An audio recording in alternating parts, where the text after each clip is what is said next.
Public procurement আইন বা বিধি অনুযায়ী কোনো দরপত্র মূল্যায়ন বা ইভ্যালুয়েশন শেষ হলে তারপর তা যথাযথ কর্তৃপক্ষ কর্তৃক অনুমোদিত হতে হয়। অনুমোদিত বা অ্যাপ্রুভড হওয়ার পর সর্বনিম্ন দরদাতা বরাবর নোয়া বা নোটিফিকেশন অফ অ্যাওয়ার্ড বা চুক্তি সম্পাদনের নোটিশ ইস্যু করা হয়। সেই দরদাতা তা গ্রহণ বা অ্যাকসেপ্ট করেন এবং পারফরম্যান্স সিকিউরিটি জমা দেন। তারপর নির্দিষ্ট সময়ের মধ্যে চুক্তি স্বাক্ষরিত হয়। আজকে আমরা দেখব পি হিসেবে বা প্রকিউরমেন্ট এন্টিটি হিসেবে কিভাবে নোয়া ইস্যু করা হয়। তাহলে চলুন শুরু করা যাক। তো এই জন্য প্রথমেই আমরা ইজিবিতে লগ ইন করে নিয়েছি। এখন আমরা প্রকিউরিং এন্টিটি বা পিইর আইডিতে লগ ইন করে নিব। আমরা এখন পিই বা প্রকিউরিং এন্টিটির ল্যান্ডিং পেজে আছি। এখানে উপরে দেখতে পাচ্ছেন অনেকগুলো মেনু। এর ভেতর থেকে টেন্ডার মেনুর উপরে কার্সার রাখলে একটি ড্রপ ডাউন মেনু বের হবে। এখান থেকে মাই টেন্ডারে ক্লিক করব। কাঙ্ক্ষিত যে আইডিটির বা যে টেন্ডারের নোয়া ইস্যু করব সেটাকে আমরা দুইভাবে খুঁজে বের করতে পারি।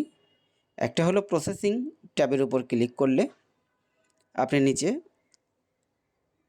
যে আইডিগুলোর নোয়া ইস্যু করতে হবে সেগুলো এখানে পেয়ে যাবেন। এখান থেকে খুঁজে পেতে কষ্ট হলে আপনি টেন্ডার আইডি দিয়ে সার্চ দিয়েও টেন্ডারটাকে বের করতে পারেন। আমরা টেন্ডার আইডিটি লিখে সার্চ করছি। দেখেন আমরা আমাদের কাঙ্ক্ষিত টেন্ডারটি পেয়ে গেছি। এটা অ্যাপ্রুভ অবস্থায় আছে, মানে আমরা এখন এটা নোয়া ইস্যু করতে পারবো। নোয়া ইস্যু করার পরে ঠিকাদার নোয়াটা রিসিভ করে পারফরম্যান্স সিকিউরিটি দিবে। পরবর্তীতে কন্ট্রাক্ট সাইনিং করবে। কন্ট্রাক্ট সাইনিংয়ের ডকুমেন্ট আপলোড দেওয়ার পরে অ্যাপ্রুভ থেকে এটা হয়ে যাবে কন্ট্রাক্ট অ্যাওয়ার্ডেড।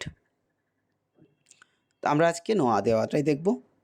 নোয়া ইস্যু করার জন্য ডান পাশে যে ড্যাশবোর্ড দেখতে পাচ্ছেন, ড্যাশবোর্ডে ক্লিক করতে হবে। ড্যাশবোর্ড থেকে ইভ্যালুয়েশন পর্যন্ত আমাদের সমস্ত কাজ শেষ হয়েছে। এখন আমরা নোয়া দিব।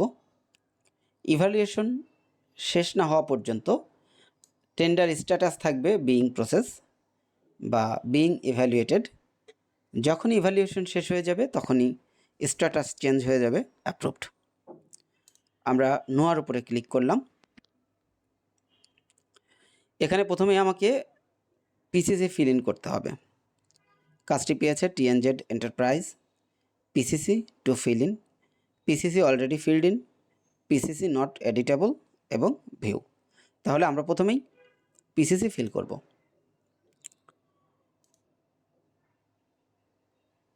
সিলেক্ট প্রজেক্ট ম্যানেজার, অর্থাৎ এই প্রজেক্টের ম্যানেজার কে হবে, দেখাশোনা কে করবে। আমরা এক্সিকিউটিভ ইঞ্জিনিয়ারকে দিয়ে দিলাম ম্যানেজার হিসেবে। সেভ দিয়ে আমরা বের হয়ে আসব। এরপরে আমাদের পারফরম্যান্স সিকিউরিটি অ্যাড করার একটা অপশন চলে আসবে। আমরা পারফরম্যান্স সিকিউরিটি অ্যাড করে নিব। এখানে প্রিসেট 5% দেওয়া আছে, আমরা 5% রেখেই সাবমিট করব।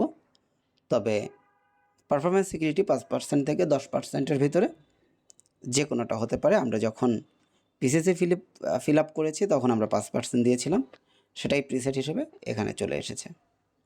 সাবমিট দিয়ে বের হয়ে যাব। এখন দেখেন এখানে নতুন একটি অপশন চলে এসেছে, ভিউ ফর্ম অ্যান্ড ইস্যু নোয়া। তাহলে এর পরবর্তীতে আমরা ভিউ ফর্ম অ্যান্ড ইস্যু নোয়াতে ক্লিক করব। এখানে কন্ট্রাক্ট নাম্বার আছে। কন্ট্রাক্ট নাম্বারটাকে অবশ্যই ইউনিক হতে হবে। সেক্ষেত্রে আমরা কন্ট্রাক্ট নাম্বার হিসেবে আমাদের যে ইনভাইটেশন রেফারেন্স নাম্বার আছে এটাকে আমরা ব্যবহার করতে পারি, কেননা ইনভাইটেশন রেফারেন্স নাম্বারটি আমাদের জন্য টোটালি ইউনিক ছিল। এখানেও যেহেতু আমাকে একটা ইউনিক কন্ট্যাক্ট নাম্বার দিতে হবে, যার কারণে আমি আমার রেফারেন্স আইডিটাই দিয়ে দিয়েছি। এটা চেক হবে, চেক করার পরে ওকে এসেছে, মানে আমার এটা টোটালি ইউনিক। এখানে ডেট অফ ইস্যুয়েন্স অফ নোয়া দেওয়া আছে 11ই নভেম্বর 2024, আজকের ডেট। নেম অফ টেন্ডারার বা কনসালটেন্ট, কন্ট্রাক্ট প্রজেক্ট নেম দেওয়া আছে, কন্ট্রাক্ট প্রাইস ইন ফিগার দেওয়া আছে। Number of days from date of issue of নোয়া 7 দিন।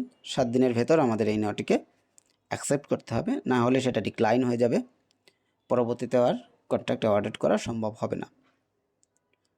এখানে আমাদের আর কিছুই করার নেই, আমরা নিচে চলে যাব। এখানে ম্যান্ডেটরি যে ডকুমেন্টগুলো আছে এগুলো যদি আপনার প্রয়োজন হয় আবারও দেখে নিতে পারেন। এরপরে আমরা নিচে যেয়ে সাবমিট বাটনে ক্লিক করব।